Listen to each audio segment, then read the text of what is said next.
L'Union européenne est en train de tuer la France sans même que nous nous en rendions compte. Exemple suivant, avec les cotisations annuelles que la France verse à l'UE chaque année, soit 25 milliards d'euros. Et là, les européistes vont me dire, oui, mais l'Union européenne donne également de l'argent à la France. C'est vrai, à peu près 15 milliards d'euros par an. Mais si mes calculs sont bons, et il se trouve qu'ils le sont, si on nous donne 15 milliards mais qu'à côté on doit reverser 25 milliards d'euros à l'UE, on perd 10 milliards d'euros par an. S'ajoute à cela les amendes complètement ridicules, je pense que c'est le terme qui convient, que l'Union européenne a mis sur le dos de la France. Exemple en 2025, où on a dû payer une amende de 1,5 milliard d'euros parce que la France ne recyclait pas suffisamment de déchets. C'est une excuse pour voler l'argent des Françaises et des Français. Et d'ailleurs, qui va payer cette amende? C'est pas la bande de corrompus feignants qui siègent à l'Assemblée nationale ou à l'Élysée. Non, ce sont les Françaises et les Français. Ce sont les gens comme moi, les gens comme toi qui regardent cette vidéo. C'est nous qui allons devoir payer tout ça.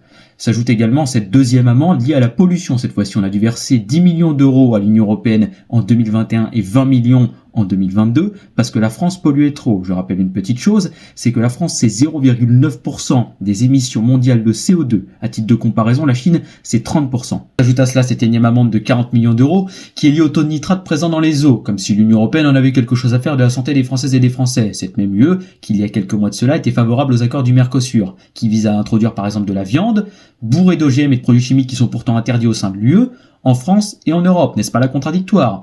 À cause de l'Union européenne, on paye notre électricité beaucoup plus cher à cause du marché européen et de ses prix. À cause de l'Union européenne, on n'a aucune souveraineté économique, on n'a pas de souveraineté juridique, on ne peut pas mettre en place de référendum sur la question de la remise en place de la peine de mort, la Constitution européenne nous en empêche, et l'Union européenne a tué, je dis bien tué, le monde paysan. Il y avait 1 million d'éleveurs et d'agriculteurs avant notre entrée au sein de l'Union européenne, et aujourd'hui il y en a 250 000.